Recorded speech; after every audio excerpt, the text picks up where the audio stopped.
بسم اللہ الرحمن الرحیم۔ شیخ السلام علیکم، میری لا علمی کو معاف کریں، لیکن اسلام میں 4 مذہبوں کی ضرورت کیوں ہے؟ یا وقت اور مقامات کے قطع نظر تمام مسلمانوں کے لیے قرآن کا قانون کافی نہیں ہے؟ بسم اللہ الرحمن الرحیم۔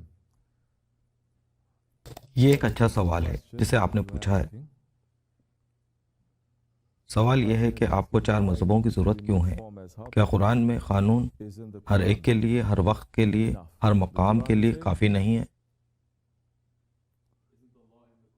The law and the Quran. Isn't the law in the Quran, isn't it enough for everyone, all times, everywhere? ہمیں 4 مذہبوں کی ضرورت کیوں ہے؟ یہ سوال خود ہی ظاہر کر رہا ہے It is showing جیسے مذہب اور قرآن میں کوئی فرق ہے۔ difference between mazhab and Quran. گویا کہ مذہب ایک الگ شے ہے اور قرآن دوسری الگ شے ہو، ٹھیک ہے؟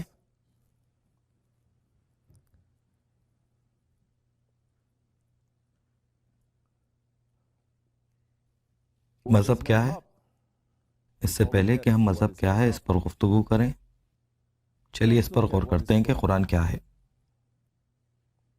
قرآن، کیا قرآن آج کی طرح کسی کتاب کی شکل میں نازل ہوا؟ جب ہم قرآن کے بارے میں بات کرتے ہیں تو ہم قرآن کو لیتے ہیں اور اسے کھولتے ہیں اور اسے پڑھتے ہیں، ٹھیک ہے؟ کیا قرآن آسمان سے تمام صحابیوں کے لیے ایک کتاب کی طرح نازل ہوا؟ نہیں۔ قرآن کس کے پاس آیا؟ نبی کریم صلی اللہ علیہ وسلم۔ جب قرآن نبی کریم صلی اللہ علیہ وسلم کے پاس آیا تو وہ اس کی تلاوت کرتے تھے، اور یہ 23 سال بعد پورا قرآن مکمل ہوا۔ ہاں، آخری آیت آئی اور یہ مکمل ہوا۔ بہت سارے صحابی وہ سب کچھ حفظ کر رہے تھے، اسے ترتیب سے اس کو حفظ کرتے تھے۔ رسول اللہ صلی اللہ علیہ وسلم وہاں موجود تھے۔ کیا صحابہ قرآن سے ہدایت حاصل کر رہے تھے؟ قرآن سے قانون لینے کے لیے، یا وہ نبی کریم صلی اللہ علیہ وسلم سے لے رہے تھے جن کے لیے قرآن آیا تھا؟ کون سا؟ سمجھے؟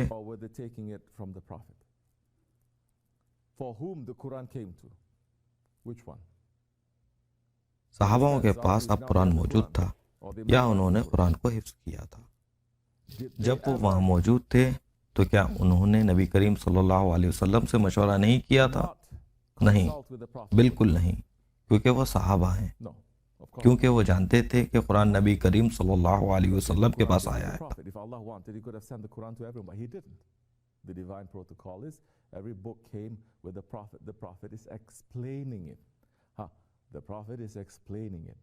تو صحابہ اکرام اس وقت وہ کون سے مذہب کی پیروی کر رہے تھے؟ مذہب مطلب ایک مکتبہ ہے۔ کس کا مذہب؟ نبی کریم صلی اللہ علیہ وسلم کا مذہب، کیونکہ وہی ایک ہیں جو اسے قرآن مجید سے لے رہے تھے، اور انہوں نے یہ نہیں کہا اب تمہارے پاس قرآن ہے، تمہیں میری پیروی کرنے کی ضرورت نہیں ہے۔ میرا مطلب یہ ہے کہ یہ بات ذہن میں درست نہیں بیٹھتی ہے۔ لہٰذا اب بھی وہ رسول اللہ صلی اللہ علیہ وسلم کی پیروی کرتے تھے جنہوں نے بتایا کہ قرآن کیا ہے۔ رسول اللہ صلی اللہ علیہ وسلم اس دنیا سے گزر گئے، حضرت ابو بکر صدیق رضی اللہ تعالیٰ عنہ ان کے درمیان تھے۔ کیا صحابہ نے اس وقت ایسا کہا تھا کہ ہم پیغمبر کی پیروی کرتے ہیں جبکہ وہ دنیا سے گزر چکے تھے؟ ہمیں آپ کی پیروی کیوں کرنا چاہیے؟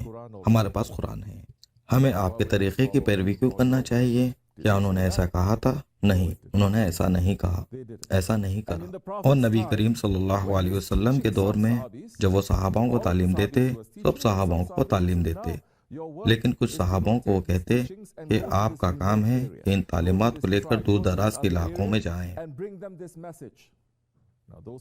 اس قبیلے کے پاس جاؤ، اس دوسرے علاقے میں جاؤ، ان کو یہ پیغام پہنچاؤ، اور وہ لوگ جو ان دور دراز کے علاقوں میں مقیم تھے ان کا رسول اللہ صلی اللہ علیہ وسلم تک براہ راست رابطہ نہیں تھا، ٹھیک ہے؟ لہٰذا جب صحابہ وہاں جا کر ان کو تعلیم دیتے تو ان میں سے کچھ قرآن حفظ کر لیتے تھے، لیکن وہ اسلام کی تعلیم حاصل کرنے کے لیے وہ کس کی پیروی کر رہے تھے؟ قرآن کی یا اس کی جس کو رسول اللہ صلی اللہ علیہ وسلم نے مقرر کیا تھا کہ ان کو قرآن اور اسلام کی تعلیم دے؟ اب یہ عام فہم ہے تو اسے مذہب کہتے ہیں، یہاں تک کہ نبی کریم صلی اللہ علیہ وسلم کے زمانے میں بھی، جیسے کہ ہمارے شیخ کہتے ہیں، وہاں 1,24,000 مذہب تھے، کیونکہ وہاں 1,24,000 صحابہ تھے۔ اور نبی کریم صلی اللہ علیہ وسلم فرماتے ہیں، میرے صحابہ ستاروں کے مانند ہیں،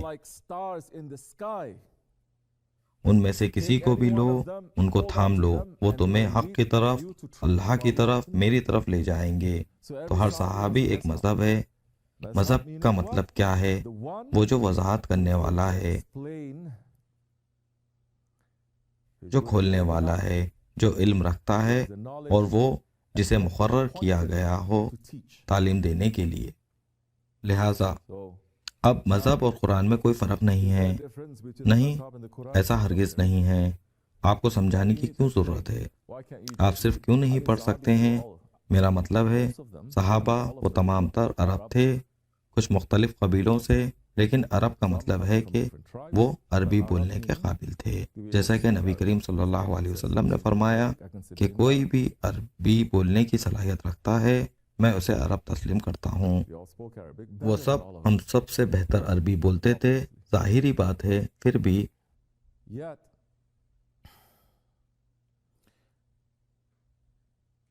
وہ براہ راست قرآن کی طرف نہیں گئے، ان میں سے کوئی بھی نہیں۔ اور جن لوگوں نے براہ راست قرآن لیا وہ کچھ لوگ ہیں، اور وہ صحابوں کی پیروی کرتے ہیں، یا ان کی جن کو قرآن پڑھانے کا اختیار یا علم دیا گیا ہے۔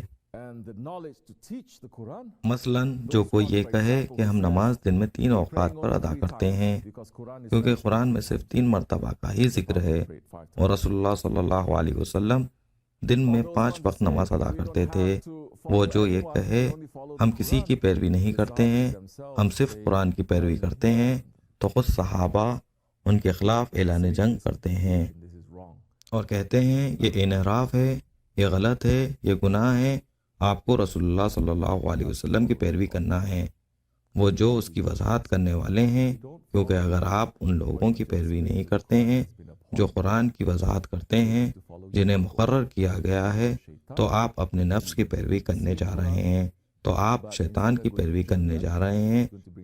پھر آپ اسی قرآن کی تلاوت کرتے ہیں، لیکن آپ کو جنت میں لے جانے کے بجائے وہ آپ کو جہنم میں لے جائے گا، اور یہ آیت ہے۔ لہٰذا اب مذہب کے ائمہ وہ ہیں جو لوگوں کو قرآن کی پیروی کرنے کے بارے میں کھل کر وضاحت اور صحیح راہ دکھا رہے ہیں۔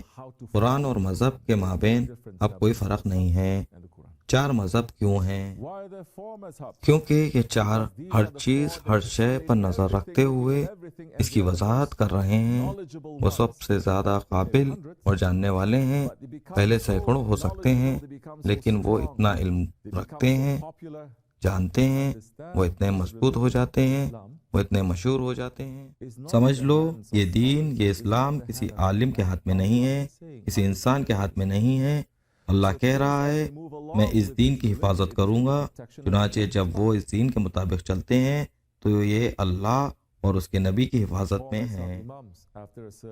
چنانچہ 4 مذہبی ائمہ ایک مدت کے بعد یہ وہ تعلیمات ہیں جو لوگوں کے لیے سب سے زیادہ مؤثر کرتی ہیں، سمجھ میں آتی ہیں کہ وہ اس پر عمل کرنے کے قابل ہیں، تاکہ جب کوئی شخص قرآن پڑھتا ہے تو اسے کوئی ابتاری نہ ہو۔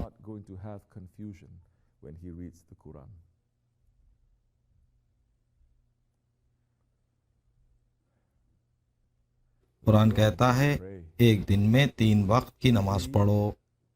اس وقت سے لے کے اب تک ایسے لوگ موجود ہیں جو انحراف کرتے ہیں اور کہتے ہیں قرآن 3 وقت کی نماز کے بارے میں کہتا ہے، یہ 5 وقت نہیں ہے، 5 وقت ایک بدعت ہے، یہ رسول اللہ صلی اللہ علیہ وسلم کے متعلق کہہ رہے ہیں۔ پھر آپ اپنی نماز میں کیا پڑھتے ہیں؟ قرآن نہیں کہہ رہا ہے۔ پہلے آپ کو تکبیرۃ الاحرام کہنا چاہیے، پہلے آپ کو نیت کرنا چاہیے، پھر تکبیرۃ الاحرام کہتے ہوئے کعبے کی طرف رخ کرتے ہوئے سورہ فاتحہ کی تلاوت کریں۔ کیا قرآن ایسا کہتا ہے؟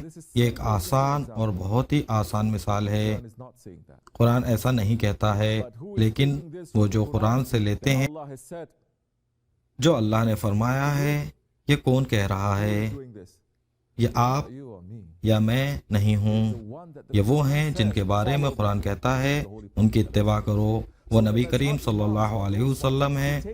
لہٰذا مذہبی ائمہ وہ ہیں جو رسول اللہ صلی اللہ علیہ وسلم کی تعلیمات کو قرآن کے مطابق لیتے ہیں۔ کیونکہ اب سوال یہ ہے کہ حدیث شامل نہیں ہے، آپ صرف یہ کہتے ہیں کہ یہ قرآن ہے، مذہب اور قوانین قرآن، لیکن وہاں حدیث ہے۔ حدیث قرآن کی وضاحت کرتی ہے۔ حدیث نبوی قرآن کی 23 سال کی وضاحت ہے۔ آپ نبی کو نہیں ہٹا سکتے ہیں۔ آپ ایسا کرتے ہیں تو آپ یہودی جیسے ہو جاتے ہیں۔ وہ کہتے ہیں لا الہ الا اللہ، لیکن وہ اپنے کسی بھی انبیاء کی پیروی نہیں کرتے ہیں۔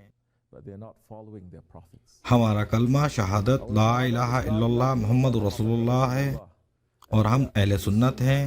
ہم رسول اللہ صلی اللہ علیہ وسلم کی سنتوں اور روایتوں کی حفاظت کرتے ہیں۔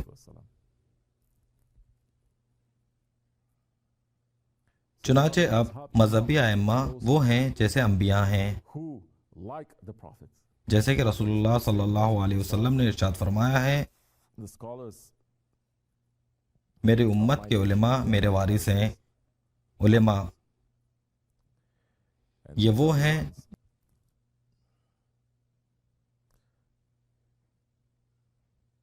جن کا علم اور مقام، جن کی محبت و دانائی اس وقت اور ہمیشہ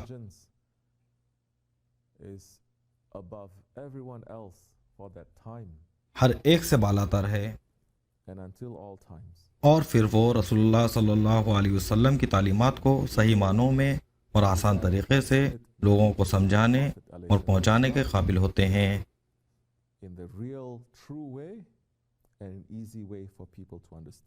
تو 4 مذہبی اماموں میں بھی آپ کے پاس درجے ہیں۔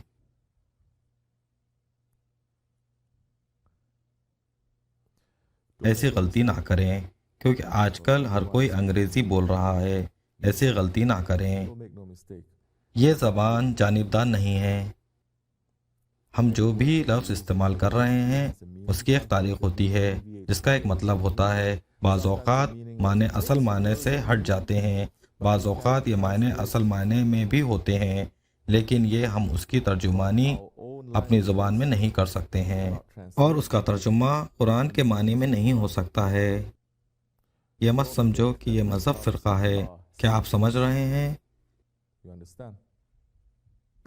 جب آپ فرقہ کہتے ہیں، جیسے کہ آپ کے پاس رومن کیتھولک یا آرتھوڈاکس یا پروٹسٹنٹ ہیں، فرقے کا زبانی مطلب شعبہ یا حصہ ہوتا ہے، اور وہ ہے جب آپ اسے مذہب میں ڈالتے ہیں تو اس کا مطلب مذہبی فرقہ ہوتا ہے جو ایک دوسرے سے لڑ رہا ہوتا ہے، وہ ایک دوسرے سے نفرت کرتا ہے، وہ ایک دوسرے سے لڑتا ہے، وہ ایک دوسرے کو ختم کرنا چاہتا ہے۔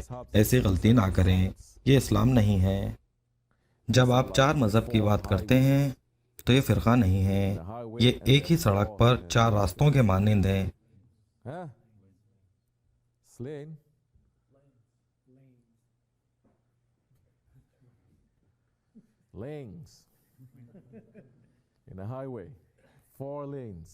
ایک ہی سمت پر مقام پر پہنچنے کے 4 راستے ہیں۔ اگر آپ تھوڑا سا آہستہ جانا چاہتے ہیں تو آپ بائیں طرف نہ لیں، ٹھیک ہے؟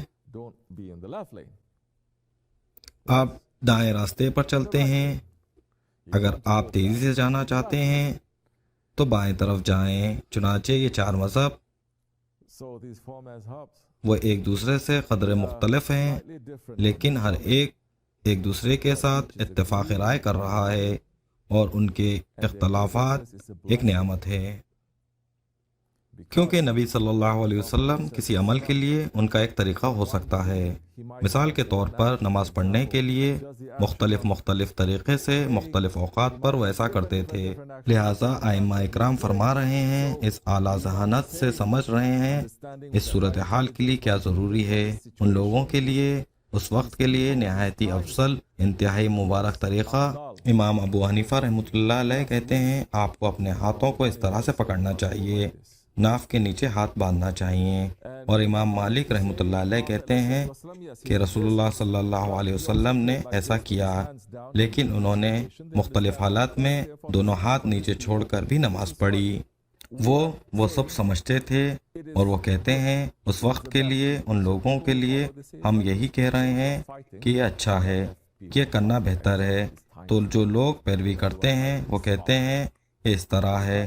اس وقت جو ہم یہاں لڑ رہے ہیں ایسا کبھی نہیں ہوا ہے جیسا اب ہو رہا ہے، کیونکہ اب ہر کوئی عالم بننے کی کوشش کرتا ہے، وہ بغیر کسی آداب کے عالم بننے کی کوشش کرتے ہیں، تو آپ لڑنا شروع کر دیتے ہیں۔ وہ کچھ نہیں جانتے، وہ صرف لوگوں کو للکارتے ہیں۔ مغرب ہمیں یہ سکھا رہا ہے، ماضی میں اس طرح کا کوئی پاگل پن نہیں ہوا تھا۔ تو اب آپ دیکھتے ہیں اس صورتحال میں امام شافعی رحمۃ اللہ علیہ کچھ اور کہتے ہیں، نبی کریم صلی اللہ علیہ وسلم سے لیتے ہوئے کہتے ہیں یہ سب سے بہتر ہے۔ امام ابو حنیفہ سے اسے تسلیم کرتے ہیں، نبی صلی اللہ علیہ وسلم نے بھی ایسا کیا ہے، یہ بھی اچھا ہے، لیکن میرے علم میں یہ بہتر ہے۔ اور وہ کہتے ہیں کہ میرے علم میں یہ بہتر ہے، آپ کو اختیار ہے اس جگہ کے مطابق جہاں آپ رہتے ہیں، لیکن اب کوئی بھی نہیں ہے کافی طویل عرصے سے جن کے پاس اس معیار کا دینی علم اور روحانی علم ہو جو اس قابل ہوں کہ قرآن کو سمجھ سکیں اور جو کچھ نبی کریم صلی اللہ علیہ وسلم لے کر آئے تھے اسے اکثر نو دینی فہم کے ساتھ کھول سکے، ایک نیا طریقہ، ایک نئی راہ۔ اب یہ کافی ہے۔ آپ کا سوال بہت اچھا سوال ہے، لیکن اس پر غور کریں۔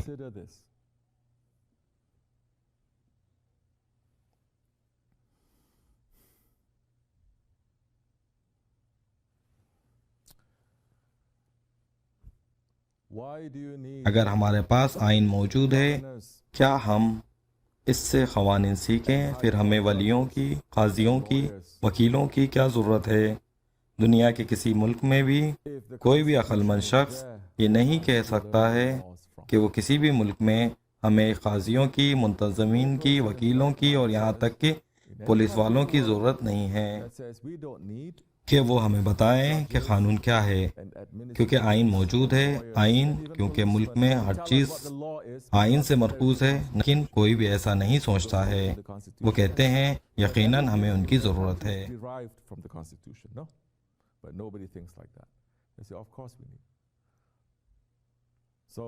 تو اس میں سلامتی ہے۔ مذہب کے بغیر آپ خدشے میں پڑ جائیں گے، اور جدید دور 1700 کی عیسوی میں سب سے پہلے جن لوگوں نے مذہب کو ترک کیا وہ وہابی تھے۔